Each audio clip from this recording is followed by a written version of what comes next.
नमस्कार साथियों, SP classes Hindi में आपका हार्दिक स्वागत है। आज हम अगली विधि पढ़ने जा रहे हैं, अनुकरण विधि। अनुकरण विधि एक प्रारंभिक स्तर के छात्रों हेतु उपयोगी होती है। प्रारंभिक स्तर के जो छात्र होते हैं उनके लिए उपयोगी होती है। छात्र अध्यापक का अनुकरण करके सीखता है। अनुकरण मतलब कि उनकी नकल करना और उनके जैसे ही क्रियाकलाप करना, मतलब कि अध्यापक का अनुकरण करके छात्र सीखते हैं। अनुकरण कितने प्रकार का होता है? देखिए, पहला है लिखित अनुकरण।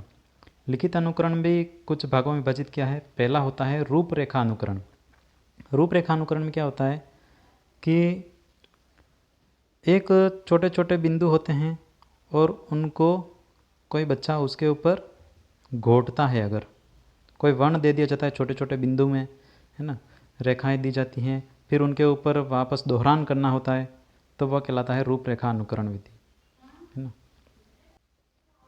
फिर होता है स्वतंत्र अनुकरण। स्वतंत्र अनुकरण में क्या होता है कि एक वर्ण ऊपर लिख दिया जाता है और उसके जैसा ही सेम टू सेम वर्ण नीचे लिखने को कहा जाता है बच्चे से।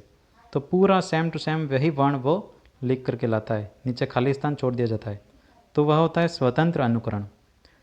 तीसरा देखो, मोंटेसरी पद्धति। मोंटेसरी पद्धति में क्या होता है, हमारी 3 ज्ञानेंद्रियाँ जैसे आँख, कान और हाथ, है ना। आँखों से देखना, कानों से है ना, वर्ण है तो आँखों से हम देख रहे हैं कि किस प्रकार से बनता है, ठीक है। फिर ध्वनि भी उसको सुन रहे हैं, तो ध्वनि भी हमारे दिमाग में बिठा रहे हैं कि इस वर्ण की ध्वनि होती है। फिर हाथ, देखो मोंटेसरी में क्या होता है कि जो वर्ण होता है वह पत्ते से बिल्कुल उभरा हुआ भाग होता है, तो जिसके ऊपर अपन यूँ हाथ अगर घुमाएं तो वह अलग का अलग नज़र आता है।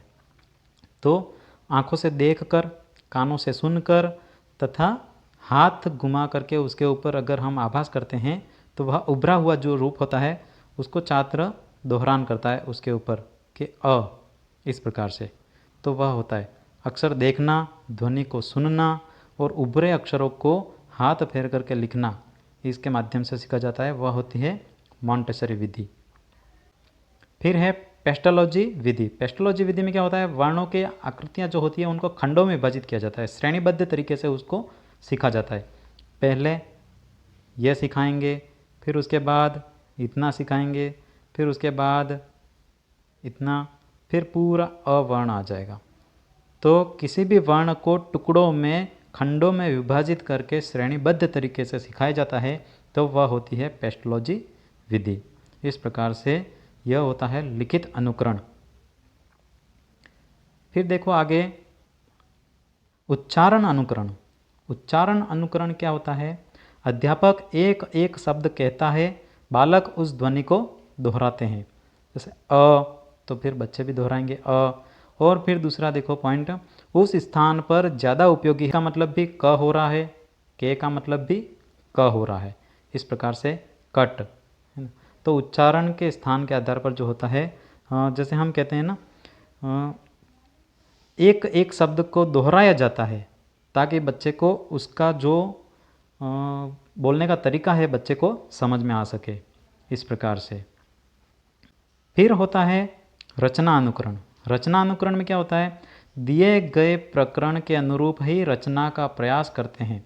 जैसे आपको दे दिया जाए दीपावली का एक लेख पढ़ा दिया, फिर कहते हैं उसी के आधार पर अब होली का लेख लिखिए, है ना। फिर दूसरा उदाहरण देखें अपन के APJ अब्दुल कलाम का कोई आर्टिकल लिखा दिया, आपको पढ़ा दिया, फिर कहते हैं कि सर्वपल्ली राधाकृष्णन के बारे में आर्टिकल लिखिए, उनके बारे में लिखिए।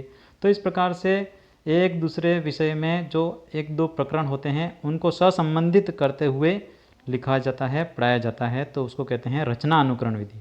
तो अब्दुल कलाम के आधार पर ही जो रचना लिखी थी या फिर आर्टिकल लिखा था, उसी के बिंदुओं को माध्यम बना करके वह सर्वपल्ली राधाकृष्णन के बारे में भी लिख देता है।